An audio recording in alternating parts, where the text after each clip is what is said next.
same disturbing conclusion. Americans are not winning their battle against obesity. It's so bad, some call it an epidemic. You can cry. It's okay to be weak. It's okay to be. तुम्हारी शुरुआत से लेकर तुम्हारा and सब कुछ society लिख देती है तुम्हारे लिए। जैसे मान लो एक एवरेज इंसान का स्टार्ट और एंड पहले से ही लिखा हो। एक ऐसी स्लेवरी, ऐसा कुआं जिसका कोई एंड ही नहीं।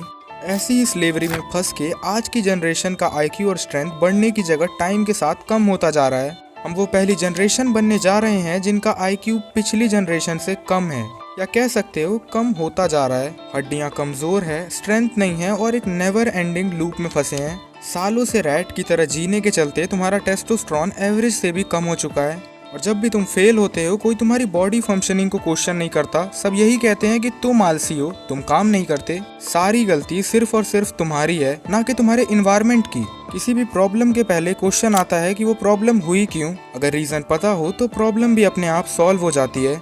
आज की वीडियो में सीधे पॉइंट्स देखेंगे क्यों तुम्हारा आईक्यू और टेस्टोस्टेरोन गिरता जा रहा है। एम्बिशन और विल पहले से कमजोर है। क्यों तुम्हारी हाइट ग्रो नहीं हो रही, क्यों तुम बाकियों से वीक हो। क्यों पर से शुरू हुए ये सारे सवाल क्यों पर ही खत्म हो जाते हैं, और आज हम इन्हीं के जवाब ढूंढेंगे। तुम्हारी बॉडी में जितनी भी दिक्कतें हैं उन सब का कनेक्शन कहीं ना कहीं टेस्टोस्टेरोन से है, और उसका पहला ही रीजन है स्लीप डिप्राइव्ड। कहाँ सुबह 7 बजे तुम्हें स्कूल और कॉलेजेस के लिए निकलना होता है और तुम सोते 2 बजे हो, यही सोच के कि मैनेज कर लूंगा, और फिर पूरे दिन तुम नींद में रहते हो। चीजों को याद करना या फोकस करना बहुत ज्यादा मुश्किल हो जाता है। एक पॉइंट पे मैं यूजुअली तो 5 से 6 घंटे सोता था, लेकिन अगर मान लो अगले दिन संडे है यानी कि छुट्टी है, तो फिर सीधा नींद आ रही है 12 घंटों के लिए, और 12 घंटे सो के भी मुझे कुछ फायदा नहीं हो रहा था। मुझे ऐसा लगता था जैसे मैं बहुत थका हुआ हूँ। जिस भी काम में ज्यादा दिमाग खर्च होना है उस चीज से भागना, क्योंकि ऑलरेडी इतना थका हुआ फील होता है कि कुछ समझना तो इम्पॉसिबल लगता है। मुझे ऐसा लगता था कि शायद मेरे ही दिमाग की वर्किंग कैपेसिटी कम है। Complete nonsense. हम में से मैक्सिमम लोगों को सिर्फ क्रॉनिक स्लीप डेप्रिवेशन है।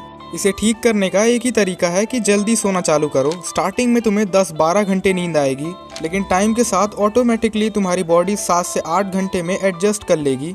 मतलब उससे ज़्यादा तुम्हें नींद ही नहीं आएगी और तुम रिफ्रेश्ड फील भी करोगे।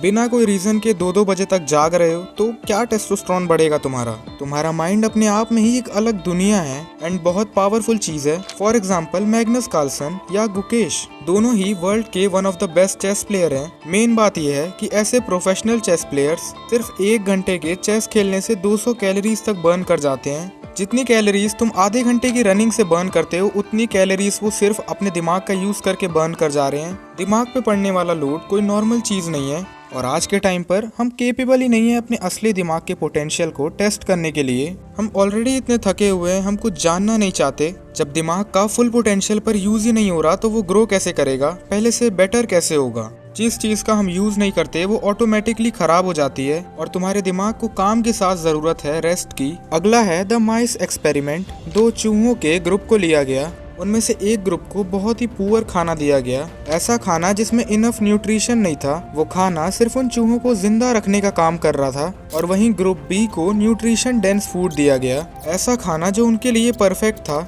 और रिजल्ट्स एक्सपेक्टेड थे। ग्रुप ए के जो चूहे थे उनकी नेक्स्ट जनरेशन भी वीक हुई, उनकी ग्रोथ रुक गई, मसल मास पिछली जनरेशन से भी कम हुआ, खाने की कमी से ब्रेन सही से डेवलप नहीं कर पाया, और ये अफेक्ट सिर्फ नेक्स्ट जनरेशन पर रुकने नहीं वाला था, बल्कि ये अफेक्ट रहा उनके आने वाली 2-3 जनरेशन तक। सिर्फ एक जनरेशन को खराब खाना देने से उनके आने वाली 2-3 जनरेशन रुक गई, या कहो कि वीक रह गई। और वहीं दूसरे जो चूहों का ग्रुप था उनमें अग्रेशन ज्यादा था, उनका ब्रेन स्ट्रक्चर और साइज पहले वाले ग्रुप से बहुत ज्यादा डेवलप्ड था। अब इंसानों की ही बात करते हैं। 1944 डच हंगर विंटर्स, जहां पूरी जनरेशन ने स्टारवेशन और डेफिशिएंसी से सफर किया, और आने वाली जनरेशन्स ओबेसिटी का शिकार हुई, यानी बहुत जल्दी फैट गेन कर लेना, बहुत जल्दी डायबिटीज या हार्ट डिसीज हो जाना, और फिजिकली तो कोई कंपैरिजन रहा ही नहीं।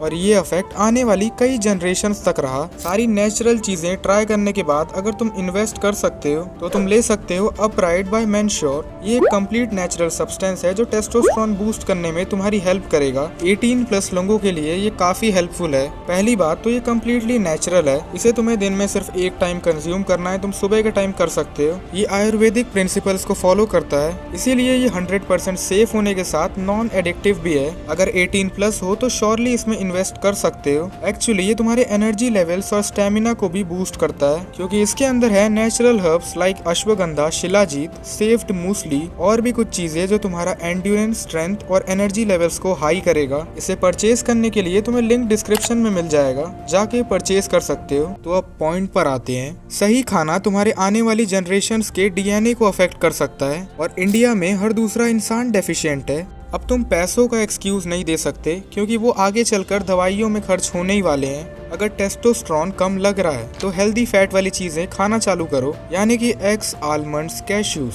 अगर तुम मसल काफी आसानी से लूज कर देते हो, साथ ही तुम्हारा फैट परसेंटेज बहुत आसानी से बढ़ जाता है। इसमें 70% तुम्हारी डाइट पर ही तुम्हारा फ्यूचर डिपेंडेंट है। आई होप तुम समझ पाए हो। Point number 3, disrupted puberty. इसका सिंपल मतलब है कि प्यूबर्टी के टाइम पर तुम्हारी लाइफस्टाइल इतनी खराब थी कि तुम्हारे टेस्टोस्टेरोन लेवल्स को ग्रो होने का मौका ही नहीं मिला।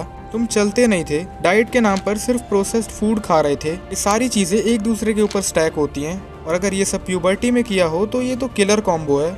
इसके अलावा किसी भी हाई टेस्टोस्टेरोन मेल का बॉडी फैट परसेंटेज ज्यादा नहीं पाया गया है। अगर तुम ओबेसिटी से सफर कर रहे हो, मतलब फैट परसेंटेज तुम्हारा बहुत ज्यादा है, तो इससे तुम्हारा टेस्टोस्टेरोन अपने आप कम हो जाता है। यहाँ तक कि तुम्हारे अंदर एस्ट्रोजन, जो कि एक फीमेल हार्मोन है, वो बढ़ने लगता है।